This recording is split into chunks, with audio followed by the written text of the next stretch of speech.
I said to the boys in there's some sort of story getting written at the moment, and for lots of reasons, and I'm a bit of a believer in those reasons help you out when you need them, and I thought we got some help today from above. Off the boot of Martin, marked by Houston. 17 seconds on the clock. He wants to own this. If you got a choice at Stan, I wasn't confident that he could kick that, but I knew if anyone could, Dan's a chance. Dan Houston will kick after the siren to win the game.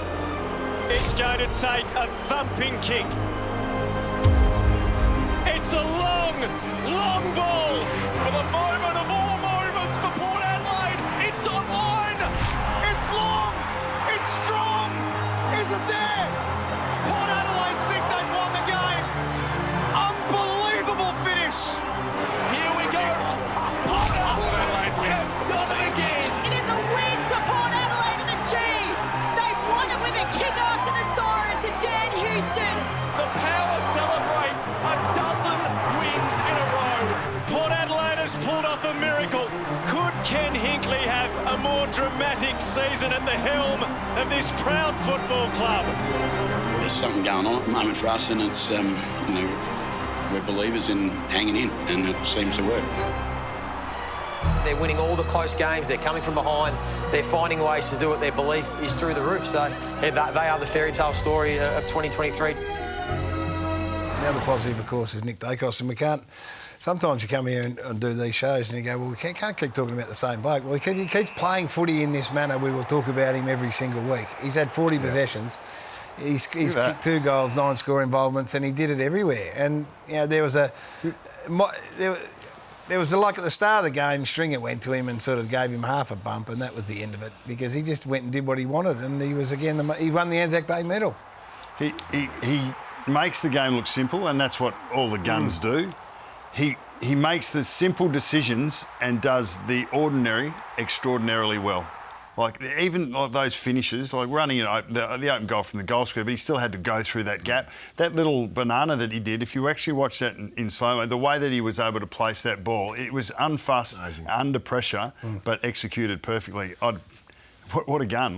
Like, have you had anyone, like Chris Judd, we talk about, Joel Selwood, jumped into his career really early? Had numbers like that. No, not numbers, but the game's very different now. Like, but not, when I say numbers, not just possession numbers. Effect. Influence on games. Kicking skills. Yeah, that's, I think, probably takes him to another level now. Coaching would be easy with him in the team, wouldn't it? I would have loved to have coached him. Life a bit easier. You mind me sitting here, mate? So the number 76 will haunt North Melbourne fans and coaches tonight, because that is the number of interchanges the Kangaroos finish with in this 3-point loss to the Swans. The cap is 75.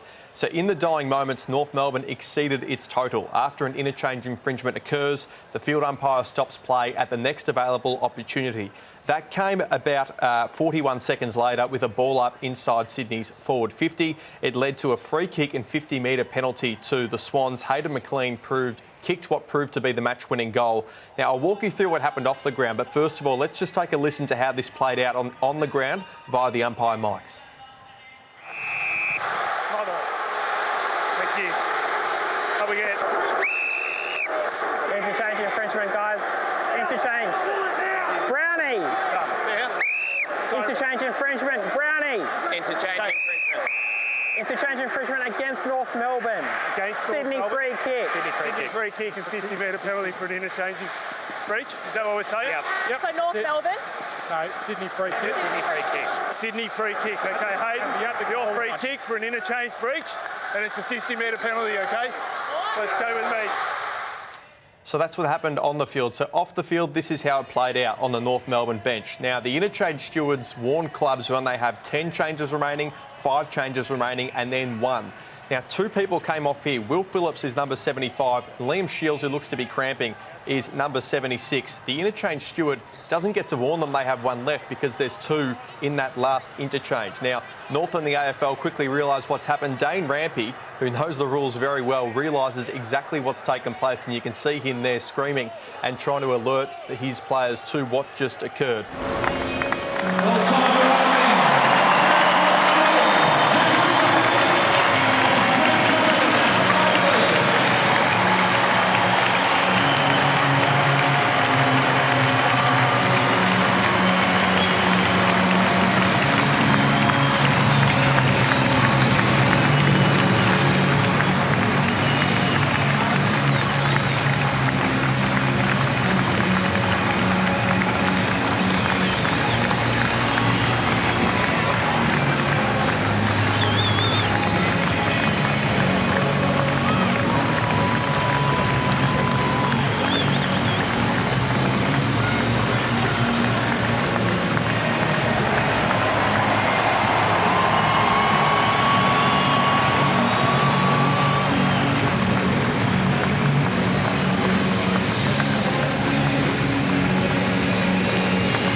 the agenda, the triumph that was the inaugural staging of Gather Round in Adelaide. Tens of thousands travelled, hundreds of thousands attended. It was one of the most powerful demonstrations of passion and the way that we engage with our game as everybody lived the mantra and came together in Adelaide. I had Step Brothers vibes, you know. Did we just become best friends? Did we just become best friends? Yup! You want to go do karate in the garage? Yup! Literally won every commissioner or president over on grand final day one by one. He turned up at the parade, if I remember, and it was the heaviest tag in history. And I was pissed, mate. You were pissed. There is a real vibe around town. Half of Australia's population has descended upon Adelaide. They've come from far and wide. Feels a bit like grand final week, except every team's invited. The whole town's been swept with footy fans just going crazy, jumpers, scarves everywhere. There's a buzz in this town. The state has really embraced AFL football and it's been so much fun. I remember I got a file on a Sunday. I was reading it at home and they said, the AFL's thinking about this idea of having every game in one place. And as soon as I saw it, I was like, it can only be here. And it's got nothing to do with me. It's actually the South Australian... 24 hours, he was on my front door knocking. Yeah. But the South Australian people, they love their footy, right? And we show up. The best wins are those most unexpected. Gather around these Bombers. Shut the gate, number 6. Butters intervenes. Butters to seal it. Butters does it. That is a Himmelberg special. Oh, what a scare. What a weekend of football it's been. It takes a bit of guts to do something different. They've done something different. They put their confidence in South Australians and they are turning up. And the rest of the country is coming here. And I think they'll have a pretty good time. It's a footy state. You know, we live and breathe this national game. Like, it's in our blood. And I think that's showing up in the vibe that's in the air at the moment.